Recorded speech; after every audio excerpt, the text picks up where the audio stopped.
Hello, welcome to Storytime with Bubbo. I would like to read a story to you that is my favorite story of all time. And I'm hoping that maybe one or more of you might enjoy reading it with me. It's called The Wonderful Wizard of Oz by L. Frank Baum. It's a chapter book, so we'll start with chapter 1 and see how we go from there. The Wonderful Wizard of Oz, Chapter 1, The Cyclone. Dorothy lived in the midst of the great Kansas prairies with Uncle Henry, who was a farmer, and Aunt Em, who was the farmer's wife. Their house was small, for the lumber to build it had to be carried by wagon many miles. There were 4 walls, a floor, and a roof, which made one room. And this room contained a rusty-looking cooking stove, a cupboard for the dishes, a table, 3 or 4 chairs, and the beds. Uncle Henry and Aunt Em had a big bed in one corner, and Dorothy a little bed in another corner. There was no garret or attic room at all, and no cellar except a small hole dug in the ground called a cyclone cellar, where the family could go in case one of those great whirlwinds arose, mighty enough to crush any building in its path. It was reached by a trap door in the middle of the floor, from which a ladder led down into the small, dark hole. When Dorothy stood in the doorway and looked around, she could see nothing but the great gray prairie on every side. Not a tree nor a house broke the broad sweep of flat country that reached to the edge of the sky in all directions. The sun had baked the plowed land into a gray mass with little cracks running through it. Even the grass was not green, for the sun had burned the tops of the long blades until they were the same gray color to be seen everywhere. Once the house had been painted, but the sun blistered the paint and the rains washed it away, and now the house was as dull and gray as everything else. When Aunt Em came there to live, she was a pretty young wife. The sun and wind had changed her, too. They had taken the sparkle from her eyes and left them a sober gray. They had taken the red from her cheeks and lips, and they were gray also. She was thin and gaunt and never smiled now. When Dorothy, who was an orphan, first came to her, Aunt Em had been so startled by the child's laughter that she would scream and press her hand upon her heart whenever Dorothy's merry voice reached her ears. And she still looked at the little girl with wonder that she could find anything to laugh at.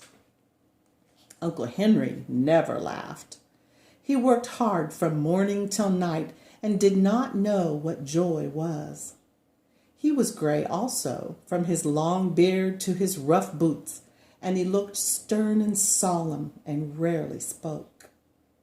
It was Toto that made Dorothy laugh and saved her from growing as gray as her other surroundings. Toto was not gray. He was a little black dog with long silky hair and small black eyes that twinkled merrily on either side of his funny wee nose. Toto played all day long, and Dorothy played with him and loved him dearly. Today, however, they were not playing. Uncle Henry sat upon the doorstep and looked anxiously at the sky, which was even grayer than usual. Dorothy stood in the door with Toto in her arms and looked at the sky, too. Aunt Em was washing the dishes. From the far north, they heard a low wail of the wind, and Uncle Henry and Dorothy could see where the long grass bowed in waves before the coming storm. There now came a sharp whistling in the air from the south, and as they turned their eyes that way, they saw ripples in the grass coming from that direction also. Suddenly, Uncle Henry stood up. "There's a cyclone coming, Em," he called to his wife. "I'll go look after the stock." Then he ran toward the sheds where the cows and horses were kept. Aunt Em dropped her work and came to the door. One glance told her of the danger close at hand. "Quick, Dorothy!" she screamed. "Run for the cellar!" Toto jumped out of Dorothy's arms and hid under the bed, and the girl started to get him. Aunt Em, badly frightened, threw open the trap door in the floor and climbed down the ladder into the small dark hole. Dorothy caught Toto at last and started to follow her aunt. When she was halfway across the room, there came a great shriek from the wind, and the house shook so hard that she lost her footing and sat down suddenly upon the floor. Then a strange thing happened. The house whirled around 2 or 3 times and rose slowly through the air. Dorothy felt as if she were going up in a balloon. The north and south winds met where the house stood and made it the exact center of the cyclone. In the middle of a cyclone, the air is generally still, but the great pressure of the wind on every side of the house raised it up higher and higher until it was at the very top of the cyclone. And there it remained and was carried miles and miles away as easily as you would carry a feather. It was very dark, and the wind howled horribly around her, but Dorothy found she was riding quite easily. After the first few whirls around, and one other time when the house tipped badly, she felt as if she were being rocked gently, like a baby in a cradle. Toto did not like it. He ran about the room, now here, now there, barking loudly. But Dorothy sat quite still on the floor and waited to see what would happen. Once, Toto got too near the open trapdoor and fell in, and at first the little girl thought she had lost him.